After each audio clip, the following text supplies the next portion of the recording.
लेकिन ये जरूरी नहीं समझा कि जिसने इस देश का संविधान लिखा। तो फिर इसका रीजन क्या है कि इतने लंबे समय सरकार में रहने के बाद भी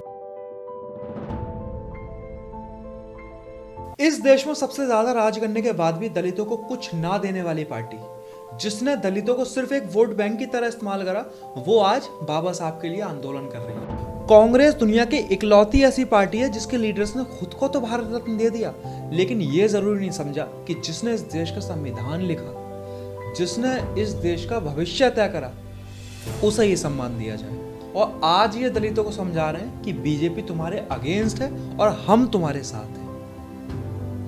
जबकि बीजेपी ये बार बार कह चुकी है, ना हम संविधान को बदल सकते, ना हम आरक्षण को हटा सकते। तो फिर इसका रीजन क्या है कि इतने लंबे समय सरकार में रहने के बाद भी जिस पार्टी ने दलितों के लिए कुछ नहीं करा, उसके अंदर अचानक दलित प्रेम जाग गया। दलितों को भी ये सोचना चाहिए कि आज इस वीडियो का विरोध करने से अच्छा है हमें विरोध उस टाइम करना चाहिए था जब 2011 में मायावती जी एक डिस्ट्रिक्ट बनाती हैं जिसका नाम भीमनगर रखा जाता है, और जब समाजवादी की सरकार आती है उसका नाम चेंज करके संभल रख दिया जाता है। तो आप अपने दिमाग से ये सोचो कि संभल नाम रखने से कौन खुश हो सकता है?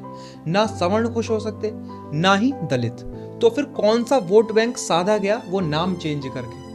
तो क्या वो दलितों का अपमान नहीं था कि आपने बाबा साहब से जुड़ा एक नाम भी चेंज कर दिया और एक ऐसा नाम रख दिया जिसका शायद कोई मतलब नहीं बनता? आज 2025 आने वाली है जहां पॉलिटिकल पार्टी को ये जात पात जैसी चीजें खत्म करनी चाहिए।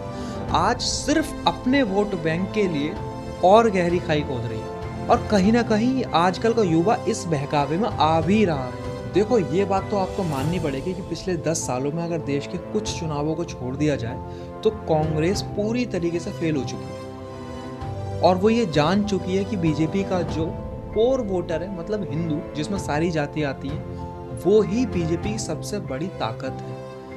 कांग्रेस या फिर बाकी पार्टियों को सिर्फ वो लोग वोट देते हैं, वो ये नहीं देखते कि कांग्रेस ने पीछे क्या करा है या वो आगे आके क्या करेगी। वो वोट सिर्फ इसलिए देते हैं कि बीजेपी को सत्ता से बाहर करना है। और बीजेपी का सबसे बड़ा स्ट्रॉन्ग पॉइंट क्या है? उसके साथ हिंदू है। तो सबसे पहले इस हिंदू को बांटो, क्योंकि सबसे बड़ी ताकत और सबसे बड़ी जो प्लस पॉइंट बीजेपी के साथ है वो ये है कि हिंदू एकजुट होकर वोट करता है। अब आप एक चीज पर ध्यान देना कि जब भी कोई देश में चुनाव आता है तो अब धर्मों की लड़ाई नहीं होती, अब फैलाई जाती है जातिवाद। क्यों? क्योंकि ये वोट बैंक जब तक बटेगा नहीं तब तक बीजेपी सत्ता से नहीं जाएगी, और ये कांग्रेस पार्टी पूरी तरीके से समझ चुकी है। तो सबसे पहले हिंदुओं को अलग करो, इन्हें जातियों में बांटो, क्योंकि अगर इन्हें दलित और बाबा साहब की इतनी चिंता होती तो ये भारत रत्न खुद को ना देके सबसे पहले बाबा साहब को देते। ये तब विरोध करते जब उस डिस्ट्रिक्ट का नाम चेंज करा जा रहा था, तब विरोध करते, क्योंकि सबसे ज्यादा इस देश में सत्ता में कौन रहा है? कांग्रेस। सबसे ज्यादा भला कौन कर सकती थी? कांग्रेस। तो आप उस पार्टी पे सवाल कैसे उठा सकते हो जिसने 10 सालों में दलितों के लिए कुछ गलत करा ही नहीं? ये साजिश है दलित भाइयों को उस मुट्ठी से अलग करने की जो एक मुट्ठी में है तो ज्यादा ताकतवर है। ये जानते हैं कि जब तक हिंदू मुट्ठी में बंधा रहेगा तब तक बीजेपी को कोई बाहर नहीं कर सकता। तो सबसे पहले उस मुट्ठी को तोड़ना शुरू करो, क्योंकि इन्होंने सारी चीजें आजमा के देख ली, सारे तरीके अपना लिए, लेकिन फिर भी सत्ता में नहीं आ पा रहे। तो इन्हें उस मुट्ठी को तोड़ना है जो बीजेपी के साथ है।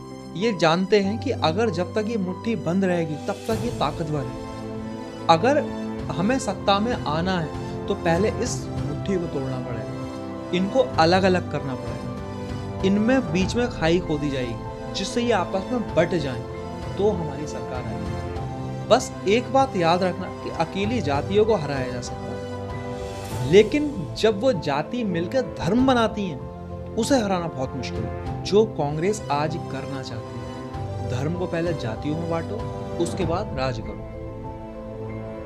जो काम अंग्रेज करते थे डिवाइड एंड रूल में। उन्हें ये लग चुका है कि बाकी धर्मों का वोट लेकर तो सत्ता में नहीं आ पाएंगे, हमें कुछ ऐसा करना पड़ेगा कि जिससे जो सबसे बड़ा वोट बैंक है उसको तोड़ा जाए और सत्ता में आया जाए। आप खुद डिसाइड करो, जिस पार्टी ने 54 साल में इस देश में कुछ नहीं करा दलितों के लिए, जिस पार्टी ने बाबा साहब को देश का सबसे बड़ा सम्मान तक नहीं दिया, आप खुद सोचो, सत्ता में आने के बाद वो आपको क्या देंगे? आपको नहीं लगता कि जितने आंदोलन है सिर्फ आपको बांटने की साजिश है? और अब ये आपके ऊपर है कि आप किसकी सुनते हैं, आप किसे चुनते हैं। एक पार्टी है जिसने देश में 54 साल राज करने के बाद आपको कुछ नहीं दिया, और आज वो आपको बता रही है कि अगर अब हम सत्ता में आएंगे तो आपको सब कुछ देंगे। बल्कि अगर उसको आपके लिए कुछ करना ही होता तो जो इतना लंबा राज करा है उसने, उसमें कुछ कर देती। और एक पार्टी वो है जो पिछले 10 साल पहले सही से इस देश में आई है, और वो हर कोशिश कर रही है कि आपको सब कुछ दिया जाए, क्योंकि ये हमारा हक है। ये सिर्फ आपका पर्सनल डिसीजन है कि आप किसे चुनते हैं, क्योंकि ये आपका हक है। बाकी वीडियो अच्छी लगी है तो वीडियो को लाइक, शेयर, सब्सक्राइब जरूर करना। जय हिंद, जय भारत।